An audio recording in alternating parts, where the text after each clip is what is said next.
Good morning, good morning, good morning mga ka-PJ. Kumusta na naman dyan? Kumusta? Panibagong araw, panibagong vlog na naman tayo ngayon sa araw ng linggo March 22, 2026 no? At nandito na tayo sa Bacoor, Cavite na naman. Cavite na naman tabi na to, aga-aga. Oras natin, alas 5:49 na no?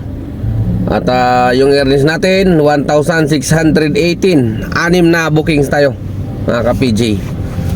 At sana ito nag-sit di ako ng Maynila kasi binabato ko dito paikot-ikot sa mga Cavite. Gusto ko makabalik ng Manila. Standby muna ako dito sa may Binakayan. Patay mo ng makina. Pagdating ng alas 6 na 5:49 na, pagdating ng alas 6 wala pa rin pumasok. Rolling na tayo nito. Kumusta ang mga biyahe natin? Tsaga-tsaga lang tayo, tsaga lang. Magbaon tayo ng maraming pasensya kasi ganun talaga. So mamaya lang mga ka-PJ, update ko kayo. Let's go.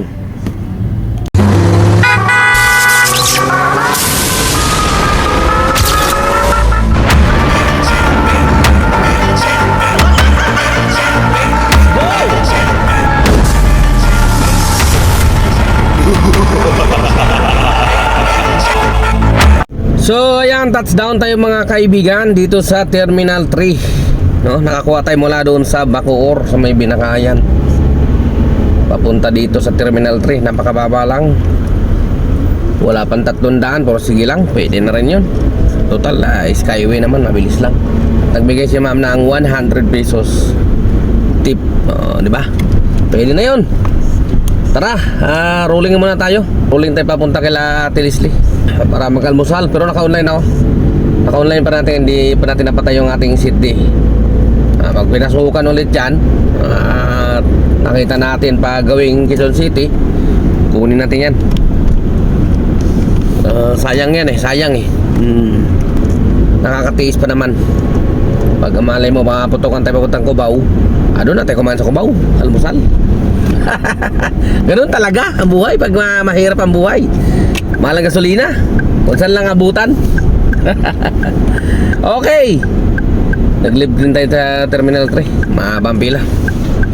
Kaya mamaya lang ulit mga ka-PJ, update ko kayo no. Let's go. So yan, good afternoon good morning lang pala mga ka-PJ. Maaga pa alas 10:25 na. At nandito na tayo ngayon sa Cubao no, Araneta Coliseum no. At nakakuha tayo ng pasahero kanina. At yun, naka-grab pet pala siya no. So nag-message si passenger. Sabi niya, kuya, okay lang ba? Magdagdag na lang kami ng 150. Mayroon kami kasamang aso, dalawa. Sabi ko, okay. Hindi ko na-expect, tinutuo talaga. Nagdagdag talaga na 150. Salamat naman Ate Si, pandagdag sa panggasolina. So marami naman talagang pasahero na mababait no. Dadaan mo lang minsan sa sad story. Yan ang sikreto dyan. Isa sad story nyo lang yung mga pasahero minsan. Pag tinanong kayo, kuya, kumusta ang biyahe? Kumikita pa rin ba sa, lalong-lalo na sa panahon ngayon, napakataas na ng gasolina? Sabi ko, siyempre sasagot mo. Ano sasagot mo? Wala ho ma'am, tsaga-tsaga lang ho talaga. Kung ano na lang hong kinikita, yun na lang yun. Wala naman po tayo magagawa ganun talaga kikita ng 500, at least meron. Kunting sad story lang. Sabi ng pasahero pagbaba, kuya dagdag mo na to yung 200 pang tulong ko sa gasolina. Di ba? Minsan kailangan nating lambingin yung ating mga pasahero, kwento-kwentuhan ng konti, lalong-lalo na kapag nauna silang nakipagkwentuhan. Ako naman pag tahimik yung ating mga pasahero, tahimik rin ako. Pero pag may sinusubukan akong kausapin, yan doon pitikan ko kagad ng konting sad story. Mahal ang gasolina. Okay, so wag na kayo malungkot. Laban lang, laban kahit mataas ang gasolina. Sige lang, sige lang.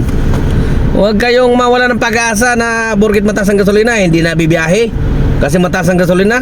Mali yan. Lalo kang nawawalan. Kahit ba naman kumita ka ng 500, masama pa ba yun? Kaysa naman tumambay ka, wala kang kita, di ba? Sa uli mo yung sasakyan. Laban lang. Kaming ang dami namin pinagdaanan. Mga taxi driver pa lang kami, di ba? Taas babaeng gasolina. Ganyan din naman noon. Laban lang, laban. Ganun lang talaga ang buhay. No? Kaysa magreklamo, di ba? Banat lang.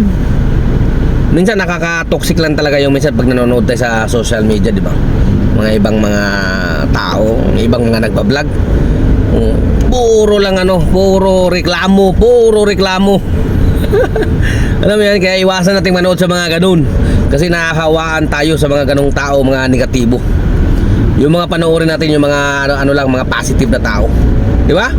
Yung puro lang puro lang pang-iinsulto sa mga ibang teens eh. Iwanan nyo yan eh. Unsubscribe nyo yung mga ganun mga klaseng mga nagbablog, anong klaseng mga vlogger yun. Dapat nga i-motivate kayo na kayo yung medyo nang pinanghinaan ng loob, diba? Dapat ma-motivate kayo. Hindi, parang i-discourage pa kayo. Wala na walang kwenta yan. Kaya dito na kayo manood sa akin. Strategy ko yun. Okay. So alam nyo na pag para may dagdag konti yung pasahero, samahan nyo na konting sad story. Wala na talagang kinikita eh. Pero siyempre hindi naman tayo pwedeng sumuko sa buhay. Sasabihin nga ng pasahero, yan ang gusto ko sa isang tao, lumalaban. Ito kuya, idagdag mo na to pang gasolina. Okay. So katulad nito, nagdagdag si sir ng 150. Di ba? Kanina, may nagdagdag din sa akin. Maraming business. So, hindi ko na lang sinasama sa vlog. Diba, wala may ebidensya. Kaya nga, yung earnings natin, hindi lang naman yan. Marami namang nagbibigay. Marami naman din mababait na pasahero. Lalo na kung mabait tayo. Nakahingi sila ng pabor, malamang magbibigay din sa iyan. Hindi mo natin ina-expect, diba? Pero kusang dumadating sa'yo. Diba? Basta lagi lang tayong good vibes. Okay? So, rolling tayo. Wala pa tayong next na booking. Let's go. Yan, update na naman tayo mga ka-PJ. Oras natin ay 12:48 na ng hapon. At update din tayo sa ating earnings. Meron na tayong 4,217, no? At naka-19 na bookings. Nandito tayo ngayon sa Project 7, dito sa may Shell. Papahangin lang ako, medyo malambot yung aking gulong sa likod, no? Tapos ngayon magtanghalian muna ako. Dito muna ako magtanghalian sa Project 7. Dahil naghahabol ako ng streak ko ngayon. Meron akong streak na alauna. Kailangan makakain. Tapos online ulit para sa streak. Alright, so yan, update ko kayo mamaya mga ka-PJ, no? Tayo yung magpahangin lang tapos tanghalian. Let's go. So yan guys, sacrifice tayo na lumambot yung gulong natin. Mukhang kailangan natin magpa-vulcanize. Kasi parang malakas yung singaw eh. Halos isang oras lang malambot na naman. Kaya kailangan ko saglit sa vulcanizing. Ang problema, may istorbo yung aking streak. Meron lang na 27 minutes to na break. Sana umaabot kasi gahabol tayo ng streak. Vulcanize muna tayo. Dito tayo sa Subel, no? Vulcanize muna natin to. Let's go! Abala to na max na naman. Sige lang. Papahiwatig na naman yung aking gulong. Gusto na naman yata magpapalit. Ganun yan eh. Pagka medyo manipis na, madali na siya maplat. Kaya pa-vulcanize muna tayo. Let's go! Maplat ang plat.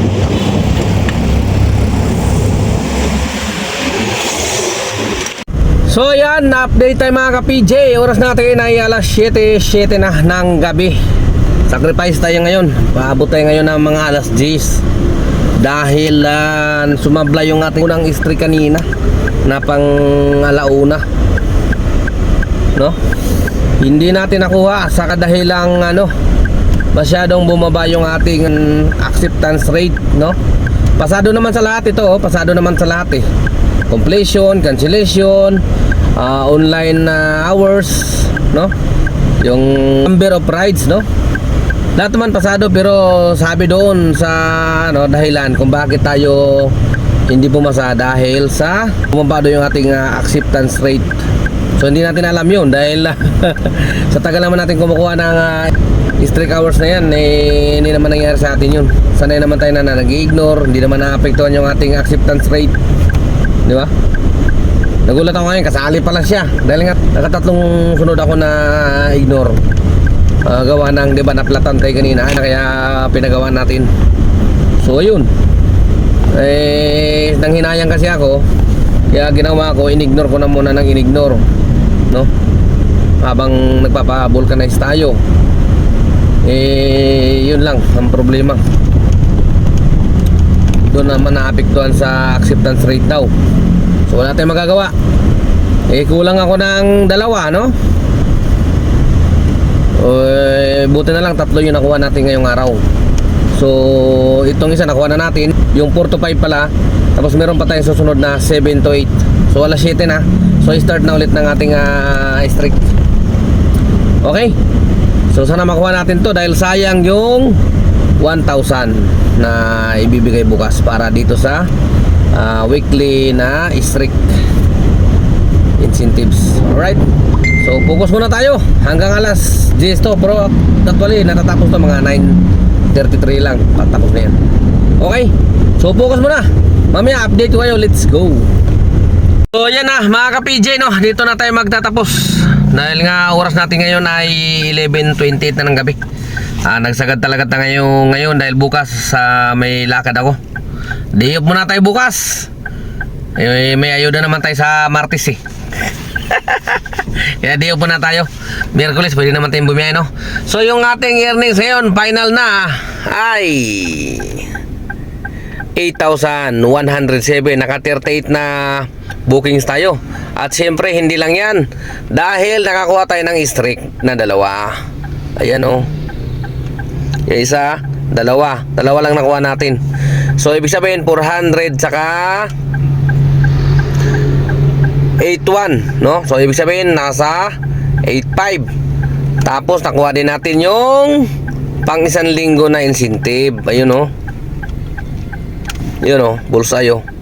1,000, di ba? 8,500 sa 1,000, no, di ba? Maganda na yan. Not bad na naman yan. Okay, so silipin naman natin yung aking grab pit kung nakakompleto ba tayo ng grab pit. Kompleto din natin yung grab pit natin. Di ba? Ayan o, 5. 290 again. O, di ba? Hindi na masama yan, di ba? 8,500 saka 290, tapos may 1,000 pa. May ayuda pa. Pwede na. Uwi na. Okay, so ka-PG, no, temporary sending po na tayo. Nandito na ako sa may Caloocan. Diretso na ako ng Valenzuela. Let's go. Paalam, pansamantala. Adios.